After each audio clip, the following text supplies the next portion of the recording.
So let me begin by sharing with you how the title came.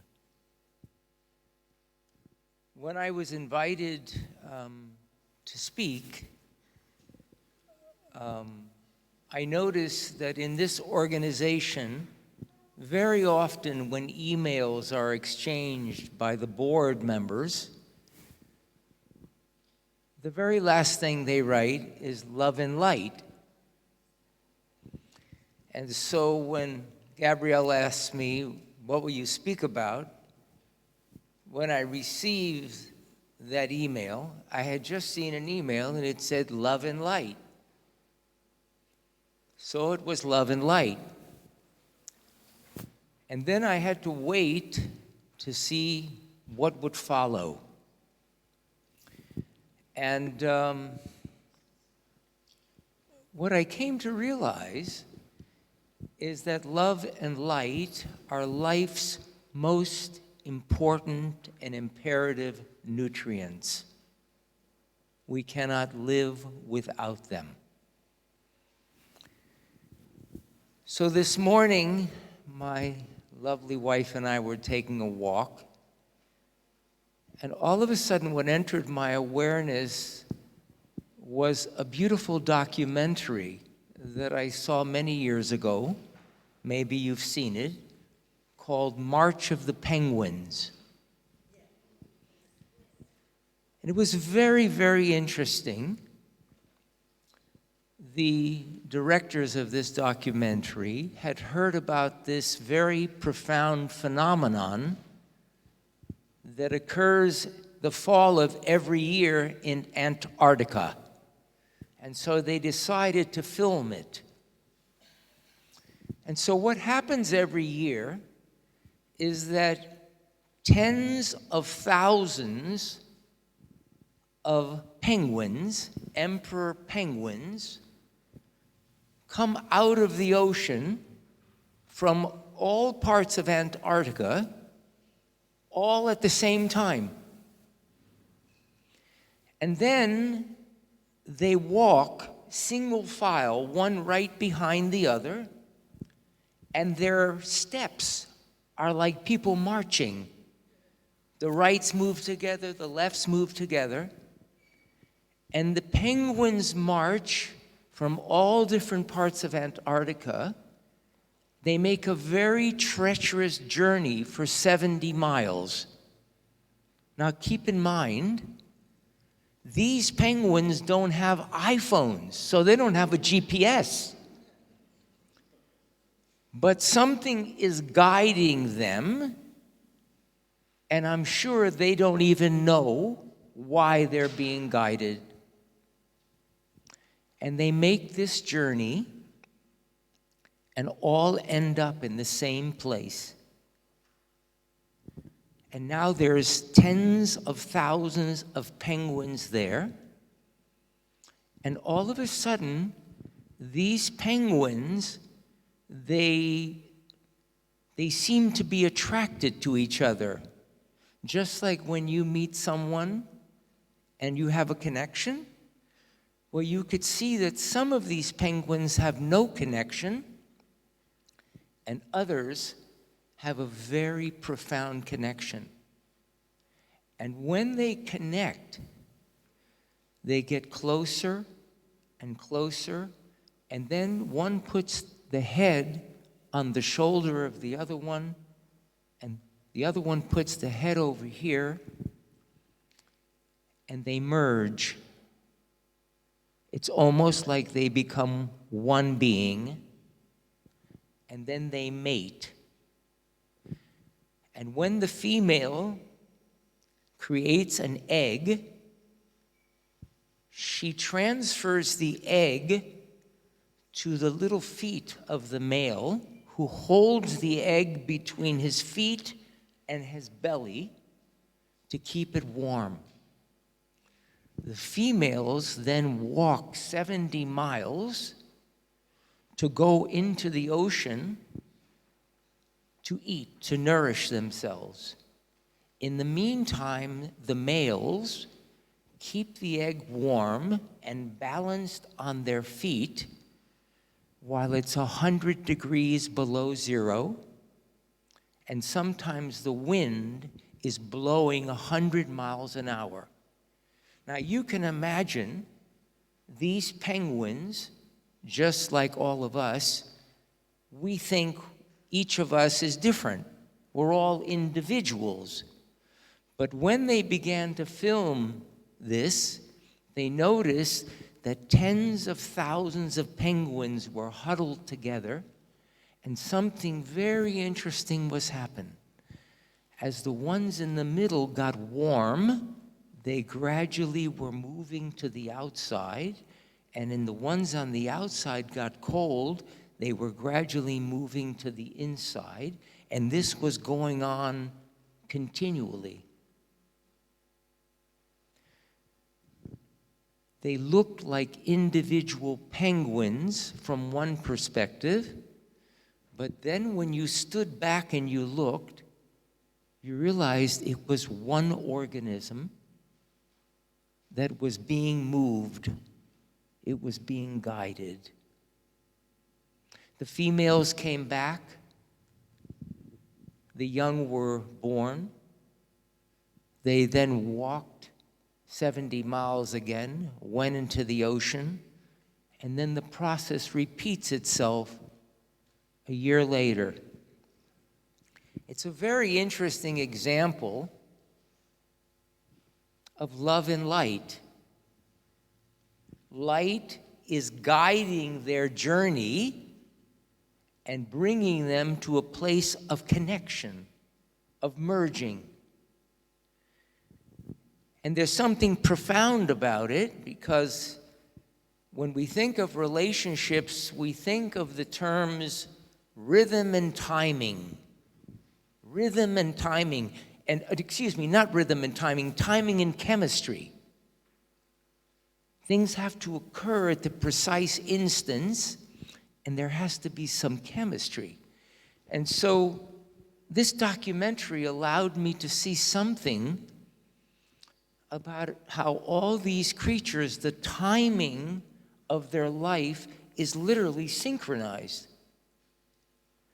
and brings them together. Now, of course, we've all been trained to believe that we're making everything happen. But I have a feeling that there's a director standing far away looking at us and noticing the same kinds of things. Noticing that we're literally being moved. So light,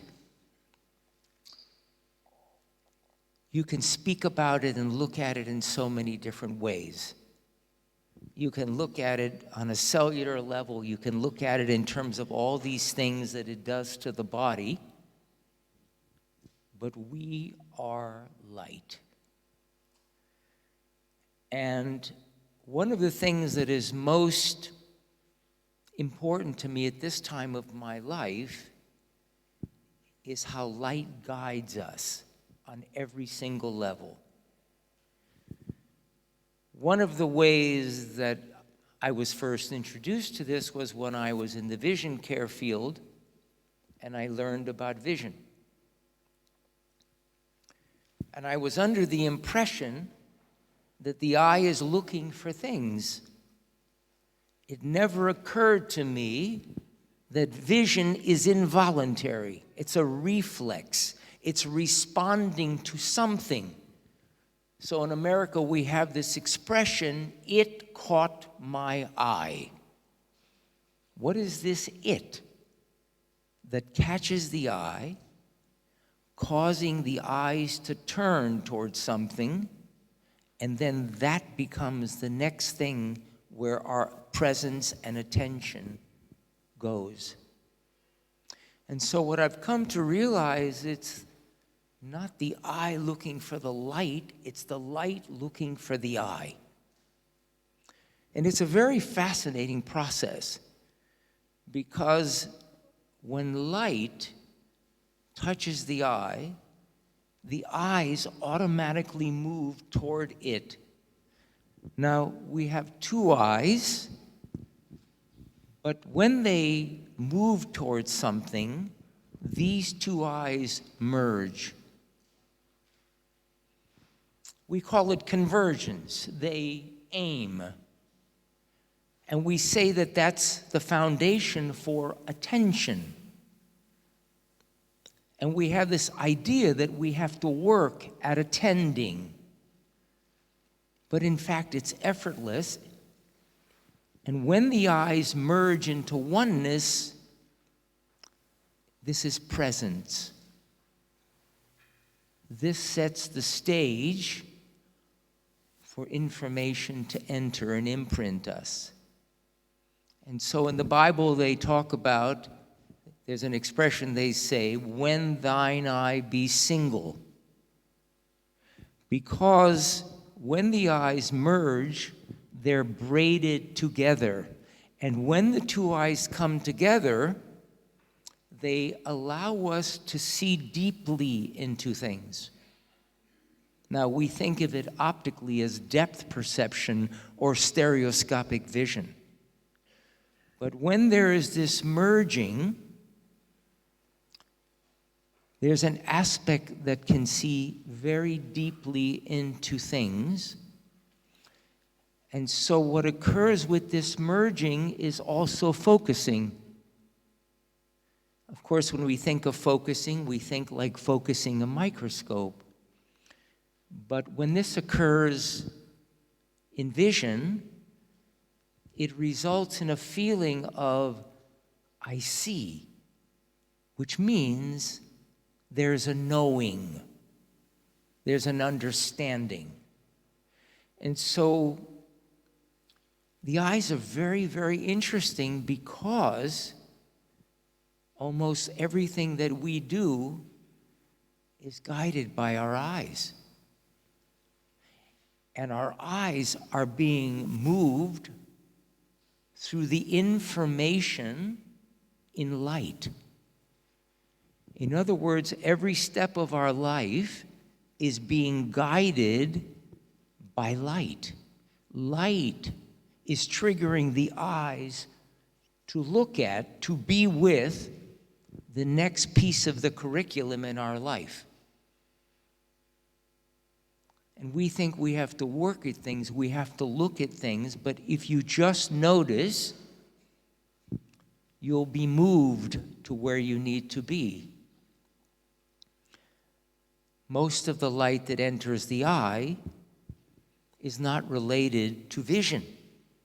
It enters the eyes and it goes to the portions of the brain that control all of our life-sustaining functions. It goes to a part of the brain that is the main part of the body that houses the body's biological clock, the timing of everything that's occurring.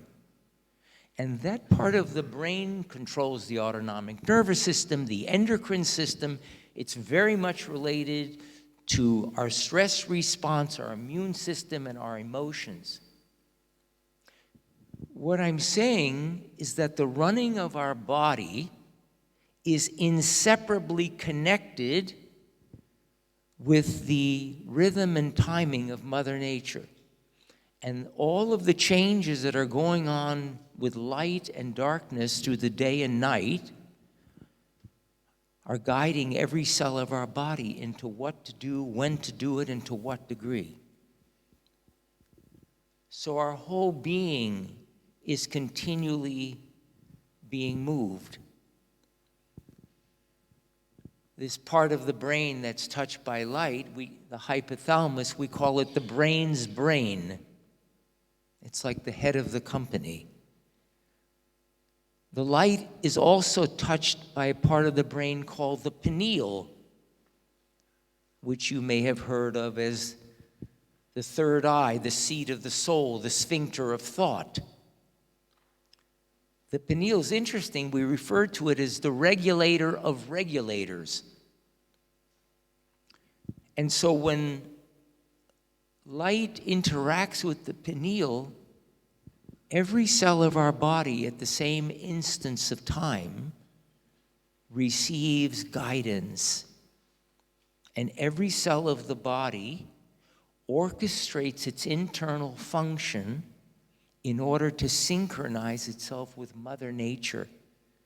And so when my first book came out almost 29 years ago, Light Medicine of the Future, most people were interested in how light could be used for this, or for healing this, or the biological effects of light.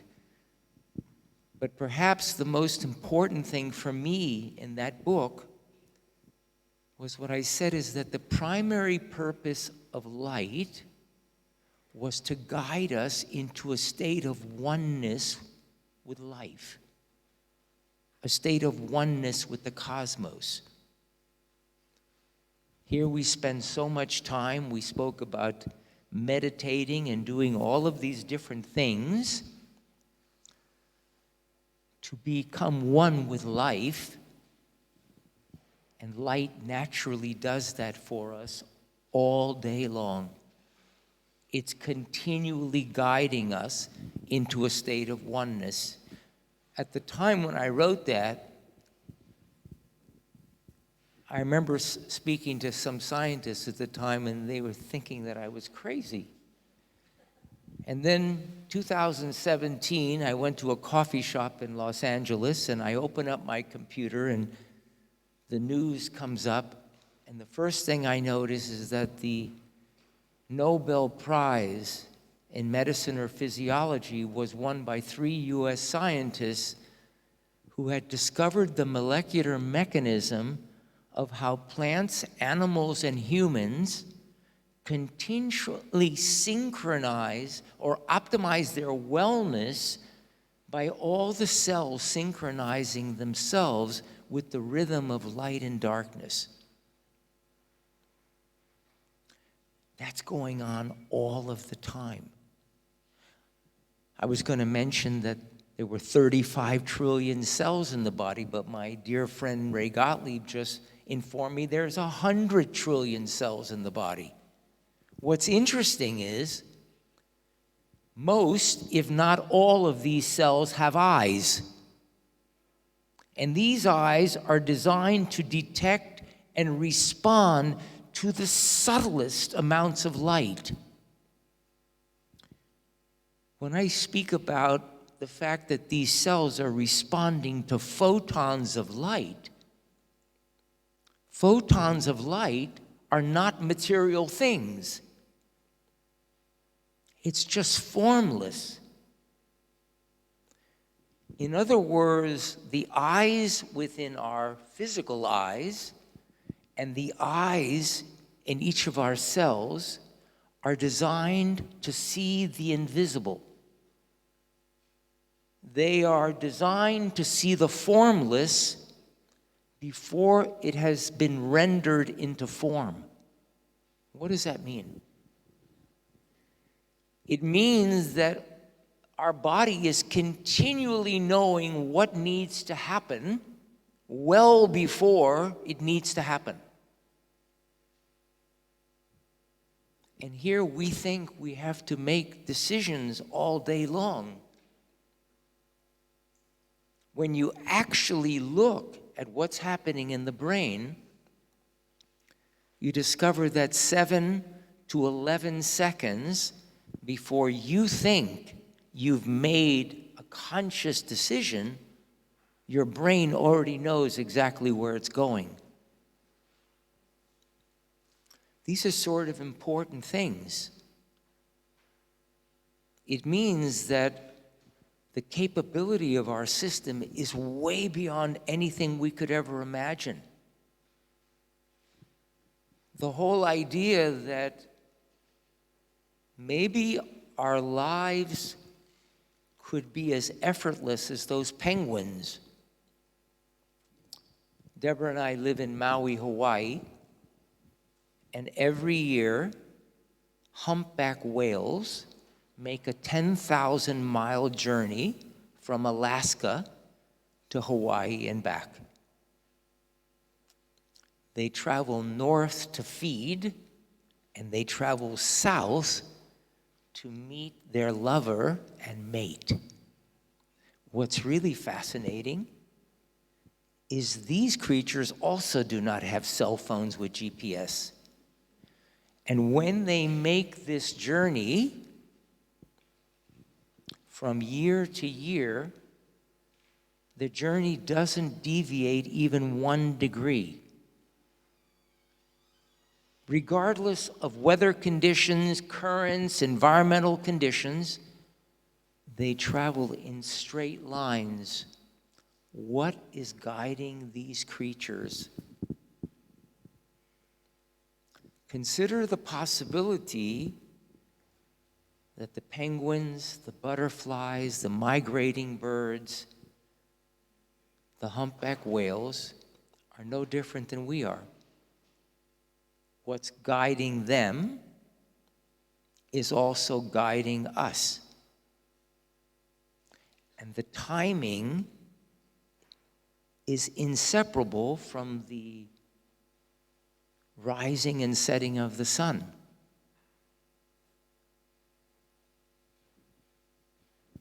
What an interesting possibility. I mean, consider this. Even if you don't have your alarm on in the morning, when the light comes, you awaken. And at the end of the day, no matter what you want to do or not want to do, eventually you'll fall asleep.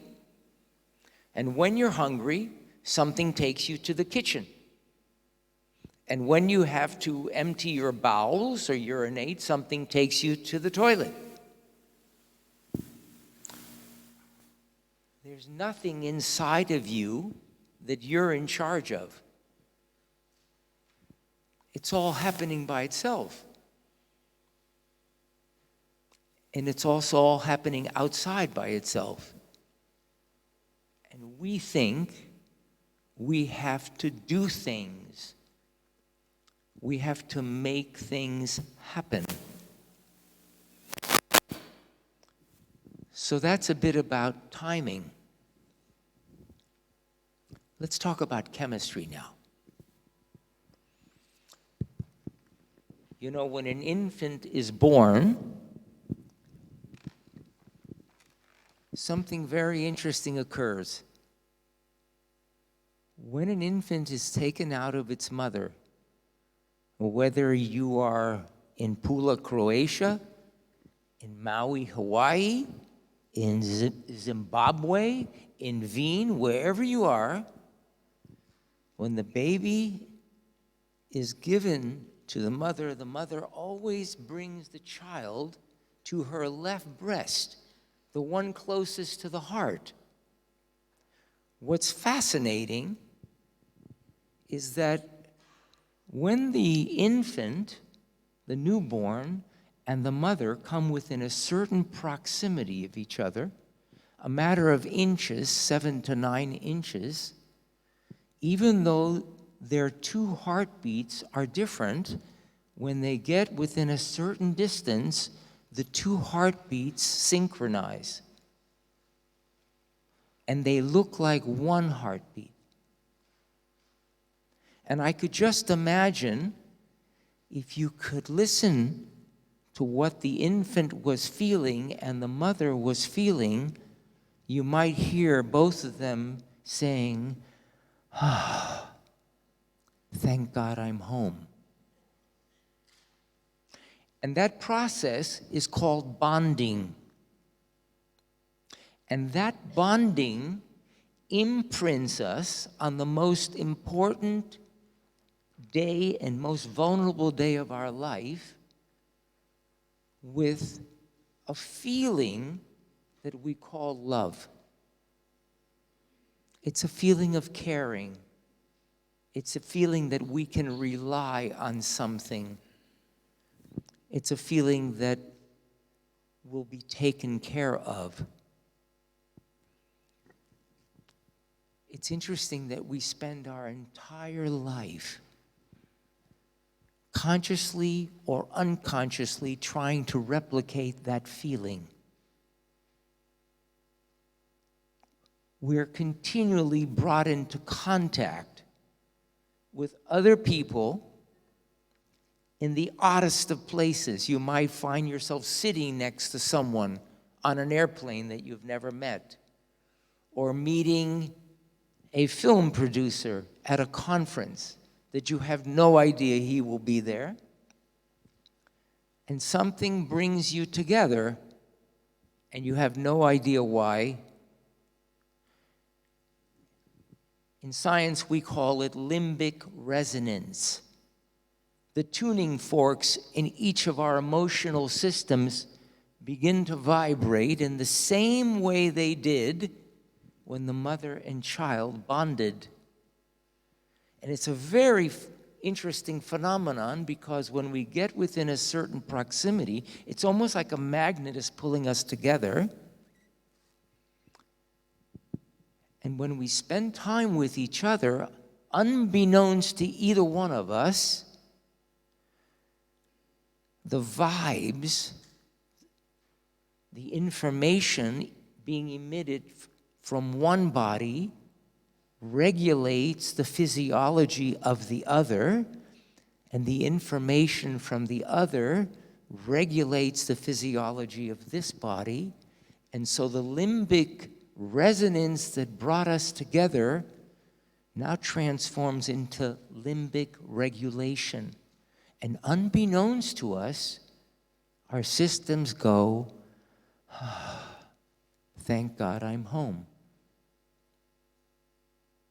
And it's very interesting because when that merging occurs, just like the penguins coming together, just like the bonding of mother and a newborn, when that occurs, there's a oneness.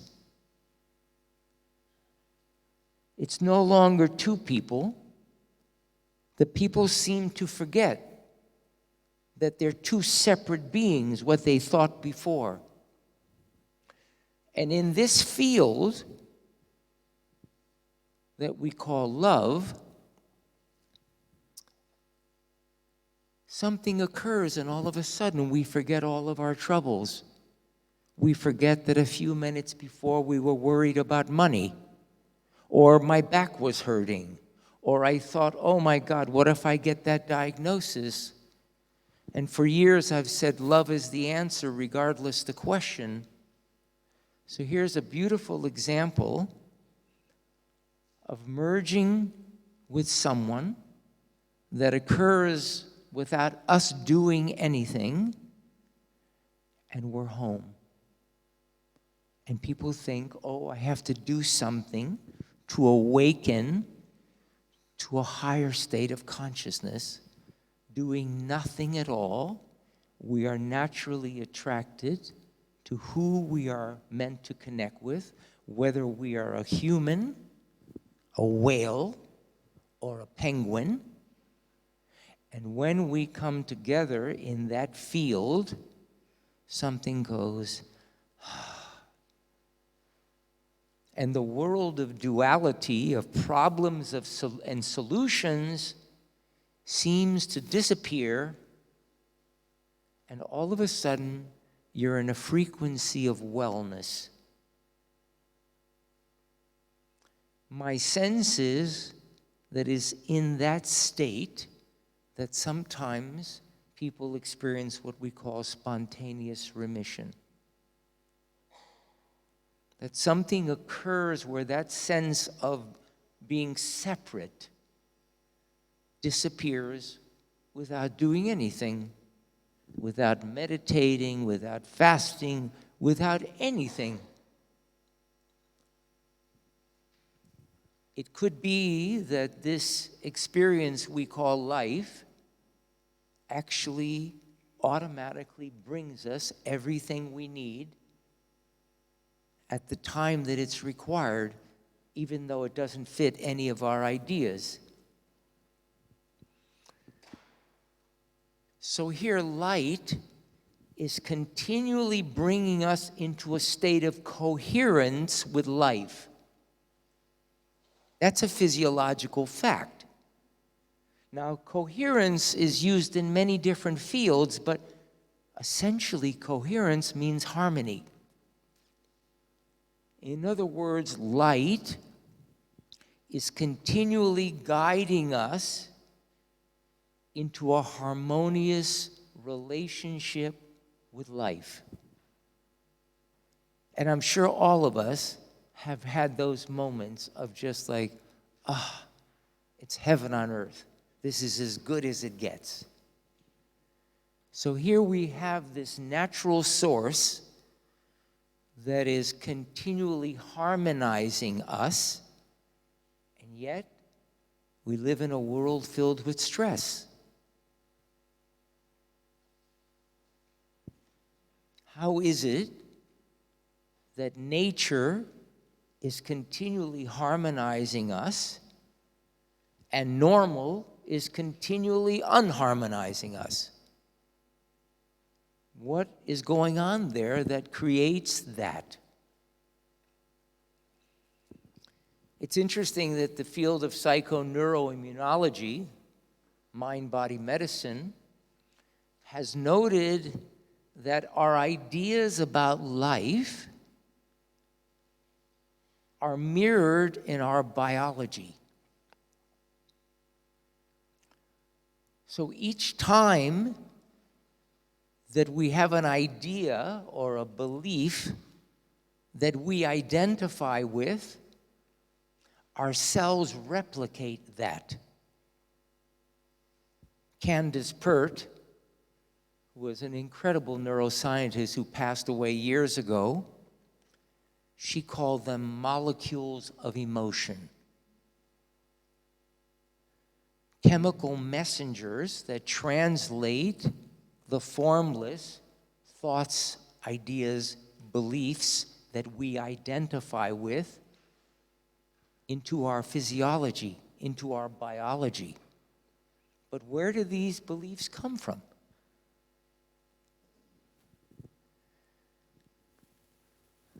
Sigmund Freud said that infants reside in oceanic bliss. Why is that? An infant lives in a world of no preferences. An infant has no sense of gender. It has no sense of skin coloration. It has no sense of religious identity. An infant has no sense that the person opposite it is actually not itself. It lives in a world of no preferences, which means that we are hardwired for oneness. What light is continually bringing us to a state of harmony, we're born in that state. You don't have to sit in a cave and meditate to come to that place. We're literally born in that place. So where does this oceanic bliss become the world that most of us live in?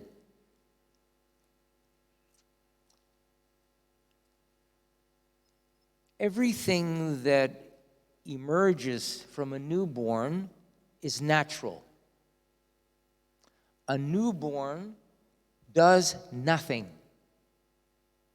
So when crying occurs because a newborn is uncomfortable or maybe hears a loud sound, the newborn is not crying. Crying is just occurring. Everything that comes from a newborn is a natural response to what that organism is experiencing. But there's a point where that natural world is confronted by the normal world. One example is that there's a certain point in our development when all of a sudden this natural function of the body urinating or having a bowel movement, when it's natural, the mother or the father says, "Oh, no, you have to do that in the toilet." And all of a sudden, the message that you receive is that you actually need to monitor this natural function and control it. And either you're controlling it to hold it, or mother or father are saying, you better go to the bathroom because we're going to be in the car for a long time. Or you have to force it when it's not ready. And in response to this, which we call conditioning, the system develops a monitoring system that is continually looking, is this response going to be acceptable? Is this going to receive acceptance or rejection? And so all of the ideas about life, right, wrong, black and white, good and bad, that occurs in that first 6 or 7 years of life.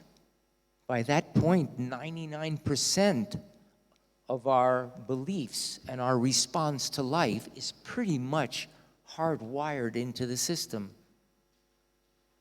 And it's just happening automatically. And so there's this continual stream of chatter inside, which we were led to believe is us. It's my mind. I don't mind it. I can change my mind. So our whole life, we believe that that is us. So the beliefs of that mind, which are really just the result of conditioning, is what we believe is true.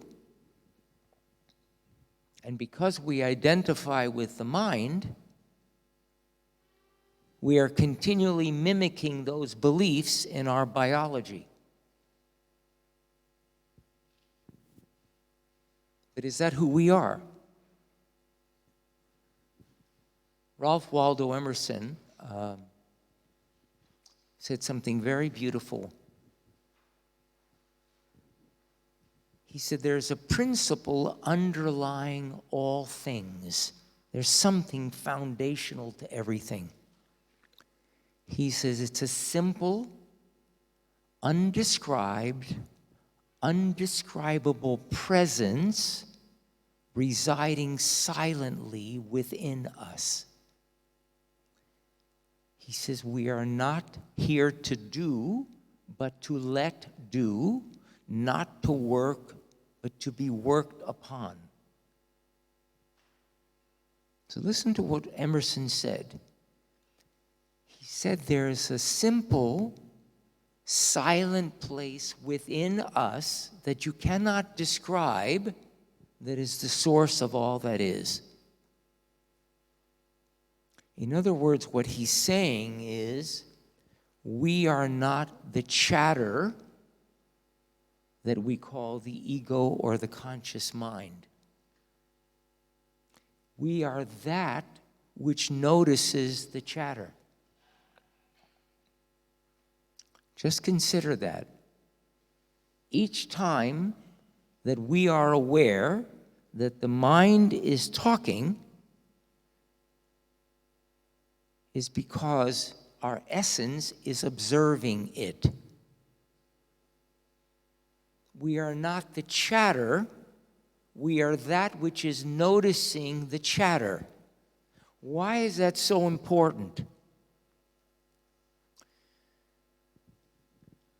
Because trying to change your mind or change your beliefs is like trying to catch a wild dog in a parking lot.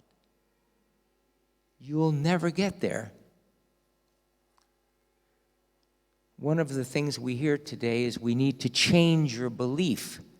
But if you look up the word belief in a thesaurus, you'll discover that belief, idea, thought, concept, and theory all mean the same thing. But when you look up what the opposite of belief is, wow, you find the word truth. In essence, truth is the opposite of what you think.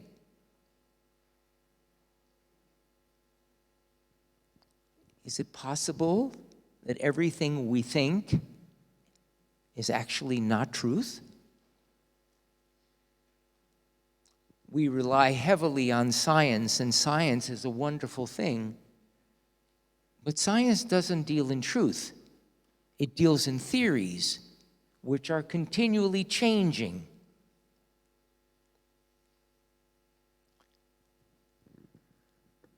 We say the only constant is change, but the only way that you can perceive a continually changing world is if the perceiver is not changing. The noticer is not this changing mind, it's that which is noticing all the phenomenon outside and all the phenomenon inside.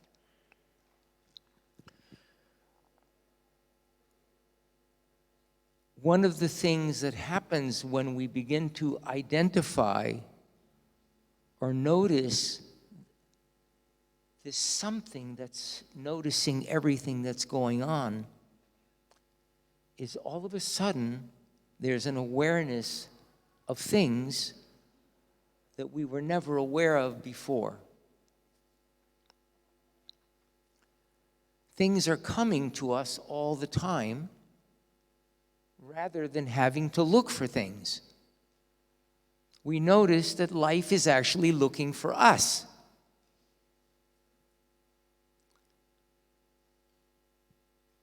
And that the information we're seeking is continually coming to us. And then we begin to get how it is that all the cells of our body are aware of what's going on way before we're conscious of them.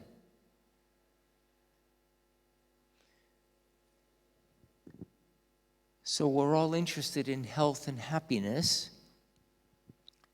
Light is continually guiding us into a state of optimal health and optimal happiness. It's always bringing us to that state. People have said in different ways throughout the conference that this body is light. It's not just this body, it's everything. The solar system we live in, the reason they call it the solar system is that means of or derived from light. Everything that we experience is literally light. Light is fascinating because it functions in a very interesting way. It always functions at optimal efficiency. Light always gets wherever it's going in the shortest possible way. And that's what's guiding this system. And everything within the human body is light dependent, which means the way that we are naturally designed is to function effortlessly. That the body, the whole system, is continually being guided into a state of wellness. We are brought to precisely where we need to be. And we end up falling in love with life. Let's talk about that a little bit deeper. One of the things that I discovered many, many years ago, as I worked with patients initially and now just individuals I work with, is I noticed people have preferences for some colors over others. They say, oh, I love blue, I don't like red. And I always wondered, what was that about? And what I started discovering is that what we perceive as color is just a portion of the spectrum of energy that we call light. The colors that we are attracted to, that we are naturally able to embrace, I've noticed are directly related to the aspects of life that we feel at ease with. And the colors that we say, oh, I don't like that, it feels uncomfortable for me, are vibrationally related to the aspects of life that when we encounter them, we have an allergic reaction. We get triggered, we get stressed. And so I began to notice that when people began to spend small amounts of time with all of the colors that make up the visible spectrum, their receptivity gradually expands. In other words, they gradually become comfortable with what used to feel uncomfortable. And then I began to notice that the aspects of their life experience that would trigger emotional reactivity, taking them from a state of ease to dis-ease, began to dissipate. In other words, they started loving more of their life. In the very early 1990s,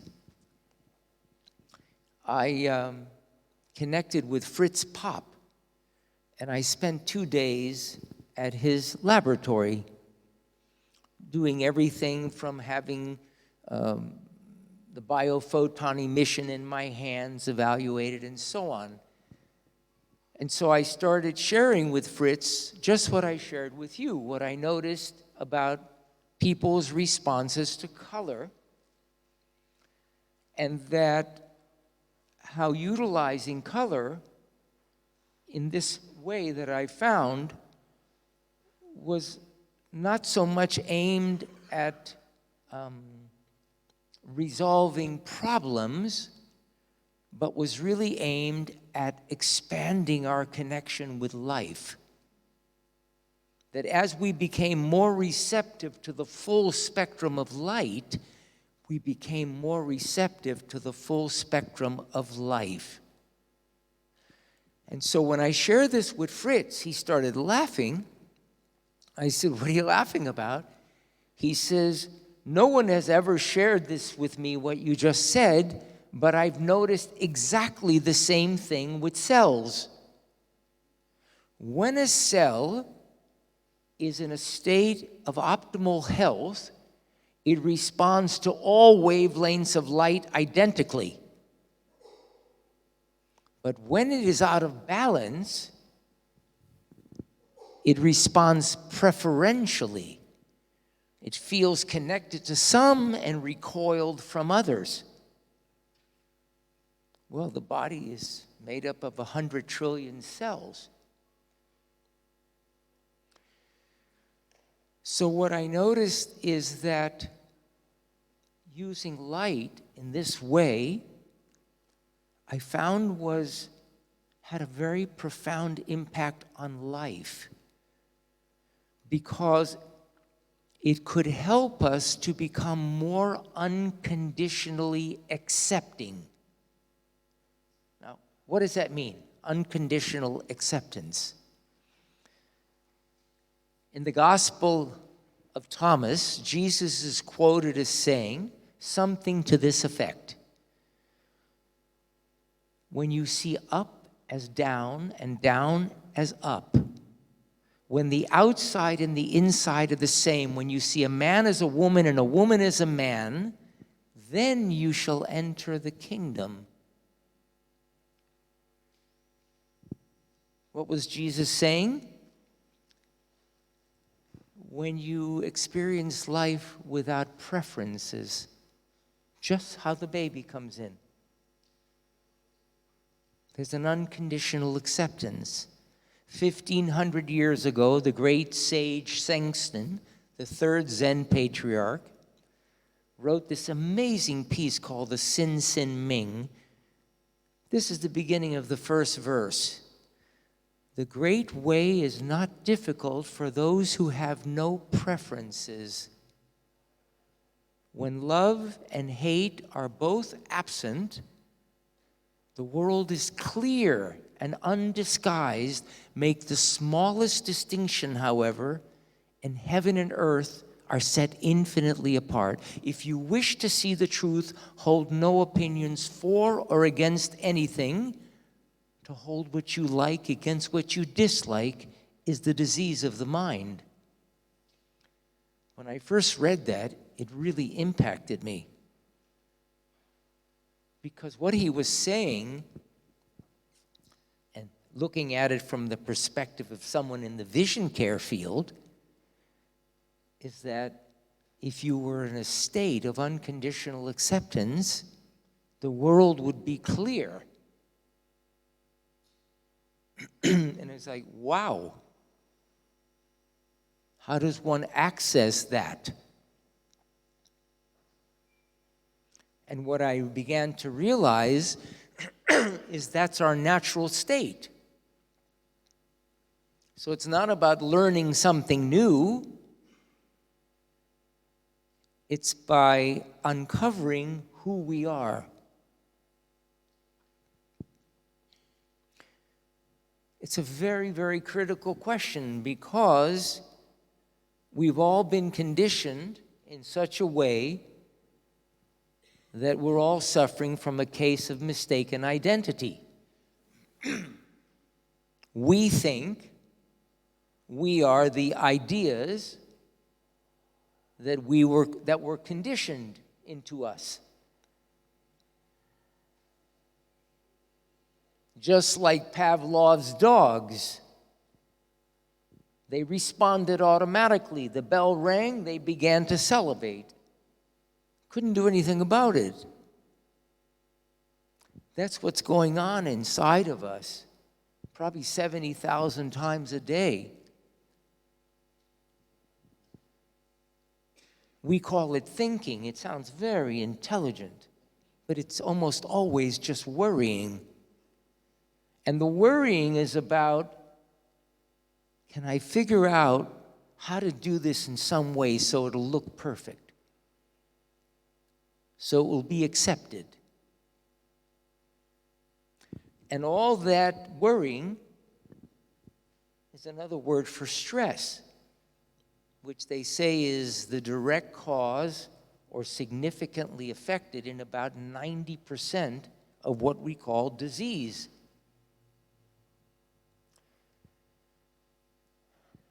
How do we begin to work with that?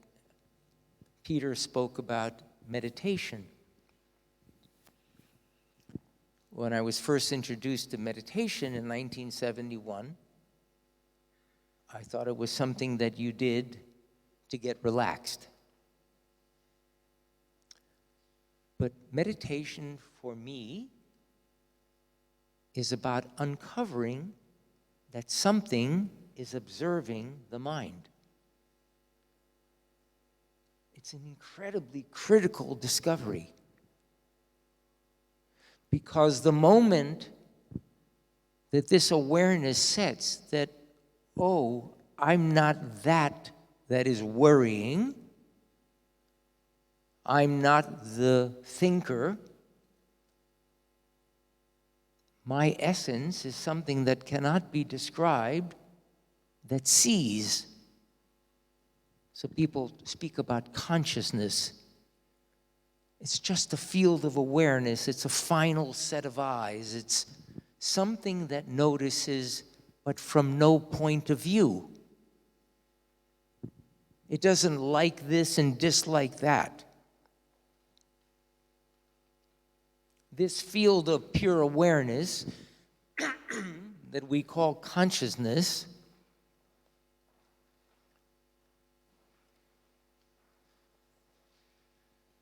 is non-local consciousness. It spans time and space, and it sees without looking. Have you ever had the experience of maybe getting a massage and you're on the table and all of a sudden you notice you're snoring? Who noticed that the body was snoring?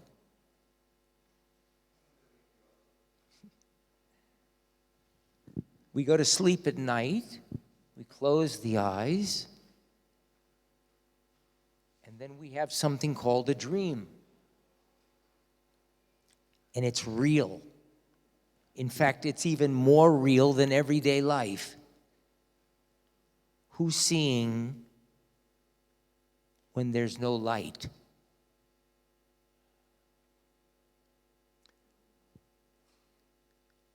These things sound interesting. The mind loves them. But what's really profound is when we get grace by a direct experience. When all of a sudden something happens, it just stops you in your tracks. For people in the natural vision care field, it's about an instance of clarity. Whoa. And all of a sudden, without knowing anything that you did, there was a spontaneous remission. One of the beauties about having an instantaneous shift in your eyesight, having a quick spontaneous remission taste, is that then you become aware of the other thing called a spontaneous exacerbation. What's occurring that causes heaven sometimes to immediately transmute into hell?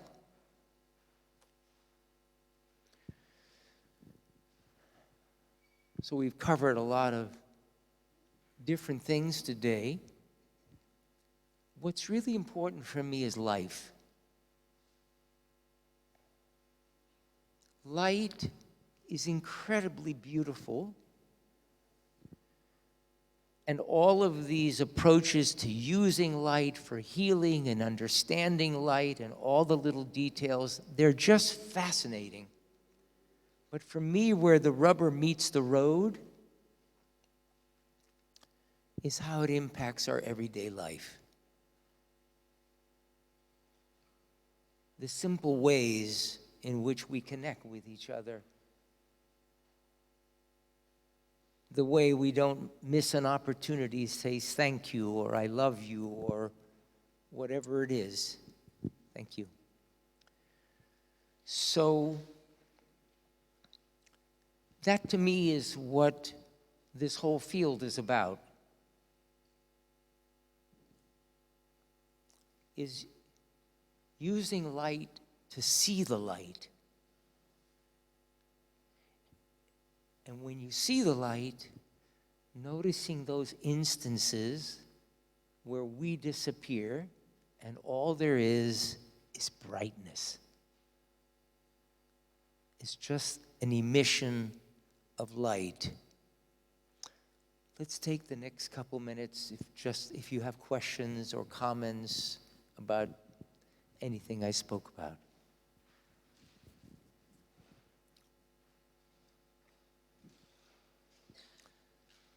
You look as speechless as I did when I got that award.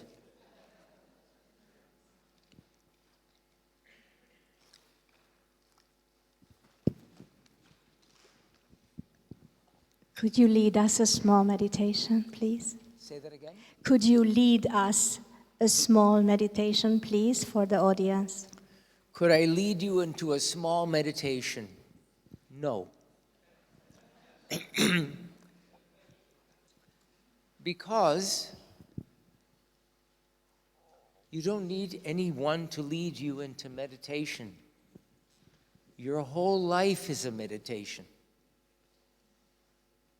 I remember once I was asked to speak at a church, and the minister, I said to him, "What would you like me to speak about?" He says, "Well, could you speak about prayer?" I said, "Sure," even though I had no idea what he was talking about. And so the next Sunday when I came, I spoke about life as a living prayer. What if our life was a living prayer? What if our life is a living meditation?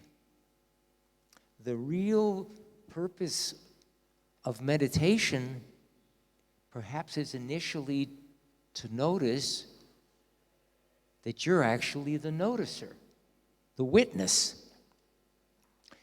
And then, if we're very fortunate over time, the meditation comes with us. It's not just the 20 minutes when you're sitting quietly. Are you able to meet others in that same way? That's the opportunity for each of us. We're all on the same path. And becoming aware of these things does not eliminate the fact that at times we will become ill. That as we get older, the bones seem to crackle a little bit. Awakening to some of these things will not eliminate worry, but what it may change is your identity with it. You might be able to notice it rather than assuming that I'm worried.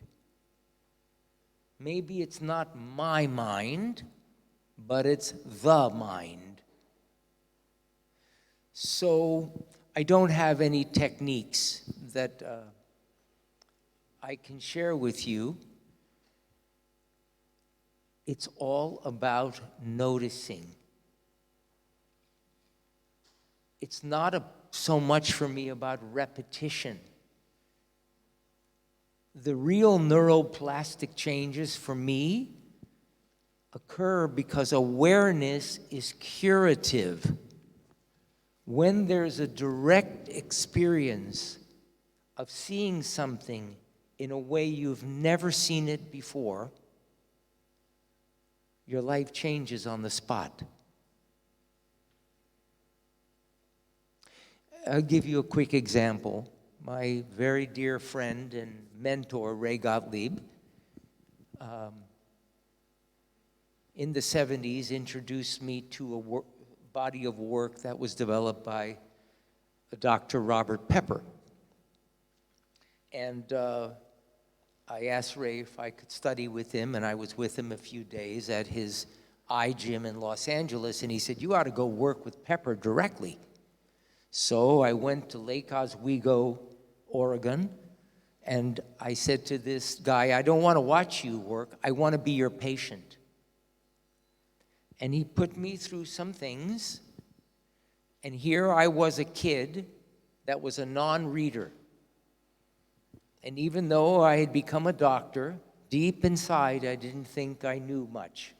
I didn't think I was very smart. And this man put me through some work that he was doing on trampolines and took me to a place that I knew that I could not do, but something magical happened, and it did itself. And all of a sudden, I fell down on this trampoline that he had me jumping on, and I started laughing and crying at the same time. And he ran up to me, he said, "What's wrong? What's wrong?" And I looked up at him with tears in my eyes, and I said, "You can't be stupid and have done that." And that moment changed my entire life. I could share more that happened, but that's what I'm speaking about. Having a direct experience, not something that you know by mind, but something that you know by heart. The teachers used to say, your first impression is always the right one. That's the one that comes to you rather than from you. That's the guidance that I've been speaking about. Our intuition is not a feeling. It's the information that our cells picked up way before we were aware of it. All of a sudden, we become aware of it, but we don't know where it comes from. We cannot describe it, so we said, I had an intuition. I had a feeling, a gut feeling. It's time to stop. Thank you very much.